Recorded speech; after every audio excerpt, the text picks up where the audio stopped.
हाँ जी दोस्तों, क्या हाल है, क्या हाल है, क्या हाल है। I hope you are all doing really really well. दोस्तों, उम्मीद है आप लोगों की प्रिपरेशन एकदम अच्छी चल रही होगी।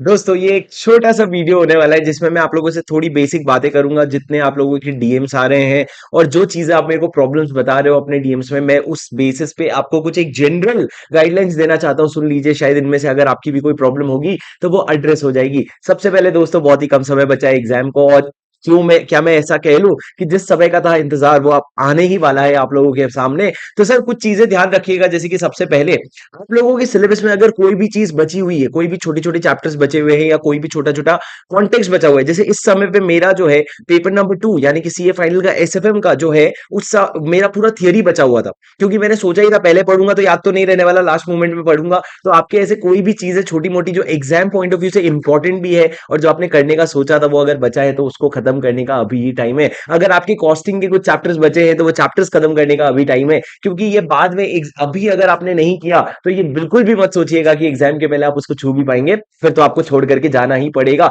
उसके अलावा सर, थियरी सब्जेक्ट्स में बहुत ज्यादा ऐसे होते हैं कि बड़े बड़े चैप्टर्स हम सारे कर लेते हैं, छोटे छोटे चैप्टर्स कुछ हमारे रह जाते हैं। अगर आप करने की इच्छा रखते हो, आप देखो बहुत सारे चैप्टर्स तो करने की इच्छा ही नहीं होती है। अगर आप उनमें से कोई भी चैप्टर करने की इच्छा रखते हो तो उसको अभी जरूर उठा लीजिएगा। उसके बाद आप लोगों के पास हर सब्जेक्ट का 1.5 डेज का प्लानर रेडी होना चाहिए। और जहां पे 2.5 डेज है वहां पे एक्स्ट्रा आप क्या पढ़ेंगे, आपके पास पहले आज से रिटर्न में रेडी होना चाहिए। वरना आप लोग एग्जाम वाले दिन जब वापस लौटेंगे तो आप पैनिक कर जाएंगे कि अब अगले सब्जेक्ट की तैयारी कैसे करें। सर, ये जो 1.5 डेज प्लानर है, ये पूरा डिटेल्ड प्लानर होना है कि शाम को 6 बजे से आकर के सो करके उठ करके कितने बजे से क्या करना पड़ेगा और क्या क्या टॉपिक करना पड़ेगा और हर टॉपिक को कितना समय लगने वाला है। ये एक वेल रिटन प्लानर आपके पास होना चाहिए, कि आपको हर 2 घंटे में आप अपना एक ट्रैक ले सके और आपको पता चले कि कहां आप शेड्यूल के पीछे चल रहे हैं और कहां आप शेड्यूल के साथ चल रहे हैं। तो ये हर सब्जेक्ट लिए वेल रिटन प्लानर होना चाहिए आप लोगों के पास। उसके बाद सर, बहुत सारे बच्चे ये पूछ रहे हैं, सर दिन में एक सब्जेक्ट पढ़ा नहीं जा रहा है, क्या हम दिन में 2 सब्जेक्ट 3 सब्जेक्ट कर सकते हैं?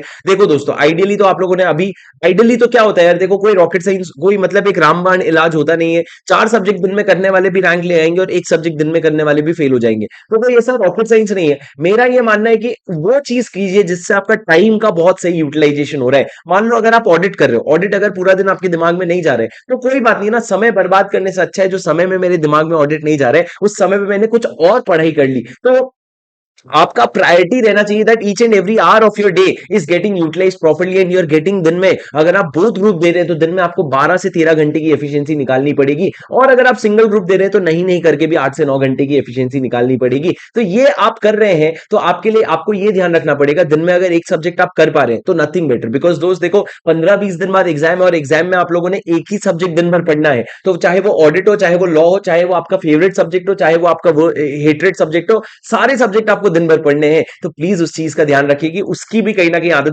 बनानी पड़ेगी। एग्जाम के पहले तो आप ये नहीं बोल पाओगे ना कि बोर हो रहा है।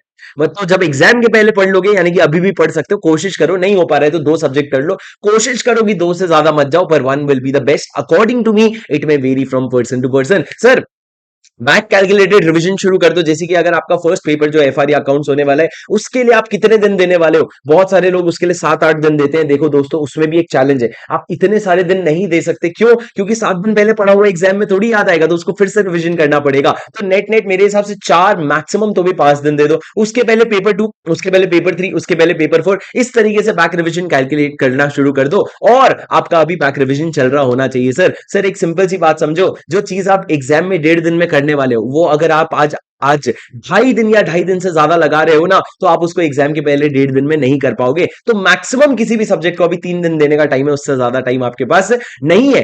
टाइम भी अगर हो ना तो आप उसको समय नहीं दे सकते, क्योंकि अगर 3 दिन की जगह 5 दिन में रिवाइज कर रहे हो तो एग्जाम के पहले उसको 1.5 दिन में कैसे रिवाइज करोगे, वो बहुत डिफिकल्ट हो जाएगा।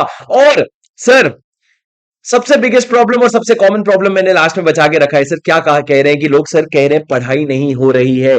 दोस्तों देखो, पढ़ाई नहीं हो रही है ये कोई बहुत नई बात नहीं है, ये बहुत कॉमन प्रॉब्लम है। और ये सर, मैंने ये मेरे साथ पर्सनली खुद के साथ हुआ था कि एग्जाम के करीबन 15 से 17 दिन पहले I was completely broken down, I was completely into a stage of fear. Because जितनी पढ़ाई मैं इसके पहले 1 महीने 2 महीने में कर रहा था, जितनी तेजी से मैं पढ़ाई कर रहा था, जितनी एफिशिएंसी में पढ़ाई कर रहा था, वो मुझसे इस समय पे नहीं हो पा रही थी। और मुझे ये पता था कि पहले मैं ना भी पढ़ता तो चलता, पर इस समय में मुझे पढ़ाई की सबसे ज्यादा जरूरत थी और उसी समय पे पढ़ाई नहीं हो पा रही थी। और आप मानोगे नहीं दोस्तों, ये 1 दिन चला, 2 दिन चला, दूसरे दिन में रोना शुरू कर दिया मुझसे।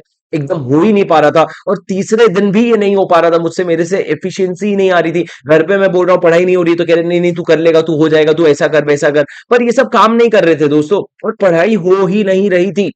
और ये तो अच्छा हुआ कि मेरे साथ जो मेरा दोस्त था, 3 दिन खत्म हो गए, जब मैं तो रो रहा था मैं, and it is very very Frank, ऐसा होता है जब हम इतनी मेहनत करते हैं ना, तो वो आंसू आ जाते हैं, अब तुम क्या करो, पढ़ाई नहीं हो रही है ना।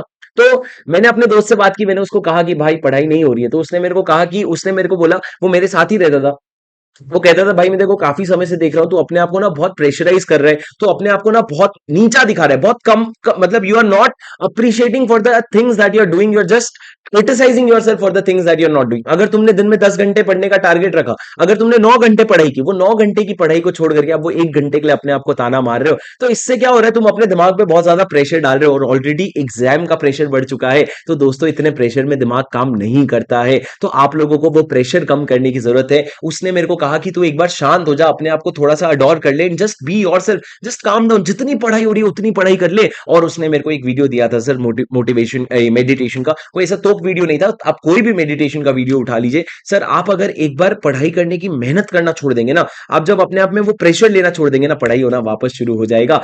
प्लीज, अगर आप लोगों के साथ इस तरह का रेजिस्टेंस आ रहा है, तो please do understand that all you need is a very small break, your brain needs a break, because जितनी मेहनत आपने पिछले 4-5 महीने में की है ना, उतनी ही मेहनत आप एग्जाम के 15 दिन में करने वाले हैं। तो वो वापस से वो मेहनत शुरू करने के लिए आपका दिमाग फ्रेश होना, शांत होना बहुत जरूरी है। So do make sure that you are giving yourself a break. I am not saying take a break, go for a movie, enjoy, have fun, नहीं सर, ये सब एग्जाम के बाद के लिए। अभी बस अपने दिमाग को थोड़ा कंट्रोल में रखो, जितना आपसे हो पाता है उतना करो, अपने आप को क्रिटिसाइज मत करो, and everything will be fine very soon दोस्तों। इसी तरह का मैं आपको बहुत सारा गाइडेंस ला करके इस चैनल पे देता रहूंगा, लॉ के बारे में और इकोनॉमिक लॉ के बारे में, आप लोगों का क्या कंटेंट है, क्या नहीं है, क्या रिविजन वगैरह, सब मैं धीरे धीरे इस चैनल पे आता रहूंगा। तो इस चैनल को सब्सक्राइब जरूर कर लीजिए, और मैं मिलता हूं आपसे अगले वीडियो में। अगर आपको कोई भी कंसर्न हो तो नीचे मेरे को चैट में बताइए, और मेरे लिए नहीं, एक बार अपने लिए कमेंट पे लिख करके जाइएगा, दिल से लिख करके जाइएगा, I will give my 200% in this attempt. और आप जब ये लिखेंगे ना, अपने आप को रोज ये बोलिएगा, तो आप ये जरूर करेंगे। मिलते हैं आपसे अगले वीडियो में, वीडियो को लाइक जरूर कर देना। Thank you, I will see you in the next video. This is C Shubham Singhal signing of.